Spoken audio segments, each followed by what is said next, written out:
May mga taong inaakala na kapag marami na silang pera ay magiging masaya na sila. Subalit, dumarating ang pagkakataon kung saan matututunan natin na mas maraming bagay pa ang mas mahalaga kaysa sa pera.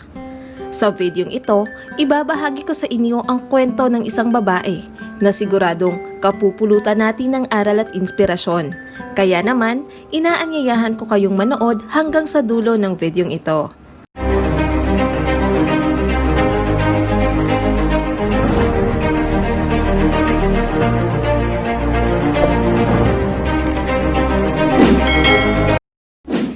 Ang magkaibigang sina Laura at Jessica ay nagtatrabaho sa isang restaurant. Dahil mabait at lagi silang nakangiti sa kanilang mga customer kaya gustong-gusto nila ang mga ito. Madalas rin silang nakakatanggap ng malaking tip.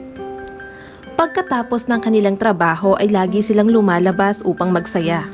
Naging maganda naman ang samahan ng dalawa. Subalit, sa kabila ng kanilang pagkakaibigan ay hindi maipagkakaila na malaki ang pagkakaiba nilang dalawa, lalo na pagdating sa kanilang pananaw sa buhay. Para kay Laura ay kailangan niyang magtrabahong mabuti at magsikap upang maging matagumpay sa buhay. Para naman kay Jessica, kailangan niyang makapangasawa ng mayaman para hindi na siya mahirapan pa sa pagtatrabaho. Siguro ay hindi naman imposibleng mahulog ang loob ng isang milyonaryo kay Jessica.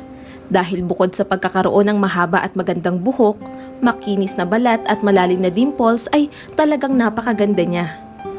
Ang totoo pa nga niyan ay talagang napakaraming lalaki ang nanliligaw sa kanya.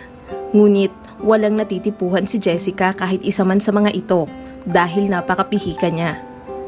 Naniniwala si Jessica na dapat ang lalaki na kanyang sasagutin ay gwapo, edukado at mayaman. Kaya naman, ang sino mang lalaki na lumapit sa kanya para yayain siyang lumabas ay kaagad niyang tinatanggihan, lalo na kung hindi ito mayaman. Kung hindi raw siya kaya patirahin sa mansyon, pasakayin sa magagarang sasakyan at ibili ng kanyang mga luho ay huwag na raw magtangkapang manligaw sa kanya, dahil siguradong masasaktan lamang ito. Si Laura naman ay mabait at napakamahiyain. Wala rin siyang tiwala sa kanyang sarili at itsura. Bihira lamang siyang magsuklay ng buhok kaya naman napakabuhaghag ng mga ito.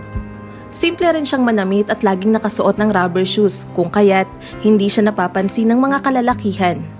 Ngunit kung mag-aayos lamang si Laura ay siguradong lalabas ang kanyang kagandahan.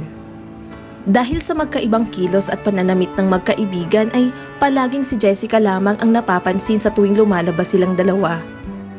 Isang araw, habang nakatayo si Laura sa loob ng restaurant na kanilang pinagtatrabahuhan ay napansin niya ang isang lalaki na nakatayo sa labas. Magulo ang buhok nito at mukhang ilang araw nang hindi nagpapalit ng damit. Nakatitig rin ito sa kanilang mga customer na kumakain ng masarap. Namumutla na rin ito at sa tingin ni Laura ay talagang nagugutom na ang lalaki. Dahil naawa siya rito ay inanyayahan niya itong pumasok muna sa loob upang kumain. Kaagad niya itong binigyan ng mainit na kape at masarap na pagkain. Noong una ay tumanggi ito, marahil ay nahihiya siya sa dalaga. Ngunit dahil pinilit siya ni Laura kaya tinanggap niya na ito ng nakangiti. Matapos kumain ng lalaki ay tumayo na siya para umalis, nang bigla niyang makita si Jessica na noon ay nililinis ang kabilang mesa. Biglang napahinto ang lalaki dahil nabighani siya sa ganda ng dalaga. Medyo namula rin ito nang mapatingin sa kanya si Jessica. Dahil doon ay yumuko ito bago tuluyang umalis. Mula noong araw na yon ay palagi nang napapansin ni Laura ang lalaki malapit sa kanilang restaurant. Kung minsan ay tumutulong ito sa mga katabi nilang tindahan bilang tagabuhat ng kanilang mga paninda. Kung minsan naman ay naglilinis ito ng mga bintana. Ngunit may mga pagkakataon na nakikita niyang nakaupo lamang ito na para bang malalim ang iniisip. Isang umaga, dahil malamig ang panahon kaya naisip ni Laura na dalhan ng mainit na tsokolate at tinapay ang lalaki. Dito niya nalaman na James pala ang pangalan ng binata at mayroon pala itong lihim na pagtingin sa kanyang kaibigan na si Jessica. Sa tuwing magkikita si Laura at James ay nakikisuyo ito na ibigay kay Jessica ang kanyang munting regalo at sulat. Hindi naman maipagtapat ni Laura kay James na sa tuwing matatanggap ni Jessica ang kanyang mga regalo ay nandidiri ito Kaagad niya itong itinatapo nang hindi man lang binubuksan o binabasa ang mga sulat ng binata para sa kanya. Matapos noon ay maghuhugas ito ng maligamgam na tubig at kukuskusin ng sabon ang kanyang mga kamay dahil baka mahawa raw siya sa katsipan ng nagbigay noon. Si Laura naman ay palihim na kukunin sa basurahan ang mga ibinigay ni James. Itinatago niya ang mga iyon sa loob ng isang kahon. Para sa kanya ay napaka-sweet ni James. Makalipas ang 2 buwan ay muling pumasok si James sa restaurant na pinagtatrabahuhan ng magkaibigan. Bagong gupit ito at nakasuot ng formal na damit. Nang makita niya si Jessica ay kaagad niya itong nilapitan para ayaing lumabas. Subalit, nang makita siya ni Jessica ay tiningnan niya ito mula ulo hanggang paa habang nakataas ang kilay. Inirapan niya rin ang binata at sinabing hindi raw siya nakikipag-date sa mga katulad niya. Ipinagyabang niya rin kay James na mayroon daw siyang manliligaw na kumikita ng $15,000 kada buwan. Nakatira sa malaking bahay at palagi siyang binibigyan ng mga mamahaling regalo. Kung kaya raw yun ibigay ni James sa kanya ay baka sakaling may pag-asa raw ito. Ngunit kung wala ay pwede na itong umalis sa kanyang harapan. Dahil sa lakas ng boses ni Jessica kaya hindi maiwasang marinig ng mga customer ang ginawa niyang pamamahiya kay James. Narinig rin ito ni Laura at hindi niya mapigilang malungkot para sa binata. Lalo na nang makita niya ang itsura nito na parabang pinagsakluban ng langit at lupa. Nang makaalis na si James ay tiningnan ni Laura ng masama si Jessica. Sabay labas ng restaurant upang sundan si James. Naabutan niya ang binata na nakaupo malapit sa isang parke. Tinabihan niya ito at doon nga ay nag-usap sila sa loob ng ilang oras. Sa kanilang pag-uusap ay nalaman ni Laura na matalino pala si James. Masaya rin itong kausap kaya naman naging magkaibigan sila. Kapag kaunti ang customer ni Laura ay sabay silang nagtatanghalian ni James. Samantalang si James at Jessica naman ay panay ang iwas sa isa't isa. Sa paglipas ng mga buwan ay hindi na mamalaya ni Laura na nahuhulog na pala ang loob niya sa binata. Kaya naman, nangyayain siyang lumabas ni James ay kaagad siyang pumayag.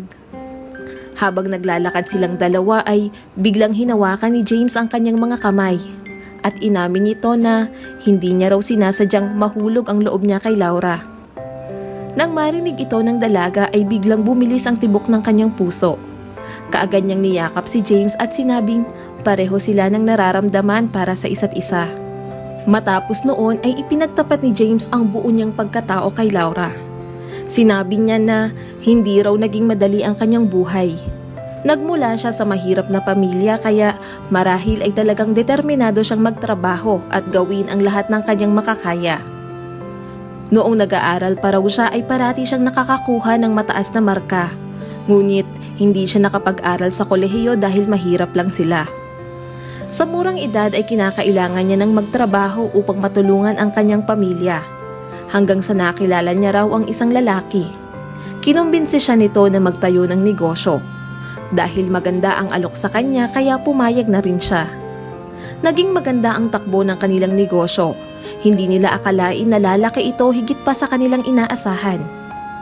Makalipas raw ang 5 taon ay milyon na ang kinikita ng kumpanya. Ngunit dahil bata pa siya noon kaya buo ang tiwala niya sa kanyang kasosyo. Hanggang sa isang araw, nalaman niya na niloloko lamang pala siya nito dahil ang lahat pala ng papeles ng kumpanya ay hindi nakapangalan sa kanya. Kaya sa huli ay tinanggal siya sa kumpanya nang walang kalaban-laban. At mula nga noon ay unti-unti nang nawala ang lahat sa kanya. Ang kanyang bahay, sasakyan at pera sa bangko ay nakahold. Sinabi niya sa pulis ang mga pangyayari. May abogado na rin siya na nag-aasikaso sa lahat pero baka matagalan pa raw bago maibalik sa kanya ang lahat. Matapos ikwento ni James ang lahat kay Laura ay tahimik lamang ito. Hindi niya alam kung maniniwala ba siya sa mga sinabi ni James kaya niyakap niya na lamang ito. Makalipas ang 1 linggo ay hindi na muling nakita ni Laura si James. Wala rin itong paalam kaya naman alalang-alala siya rito. Hindi siya halos makatulog o makakain kakaisip sa binata. Sinubukan niya ring pumunta sa pinakamalapit na ospital sa pagbabaka sakaling naroon ito, subalit nabigo siya. Mahigit 3 linggo na mula nang huli silang magkita, kaya halos mawala na siya ng pag-asa. Ngunit isang araw, biglang pumarada ang isang itim na sasakyan sa tapat ng kanilang restaurant.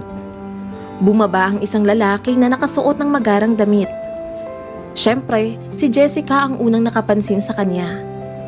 Pagpasok ng lalaki sa loob ng restaurant ay kaagad siyang nginitian ni Jessica. Ngunit hindi siya pinansin ng lalaki.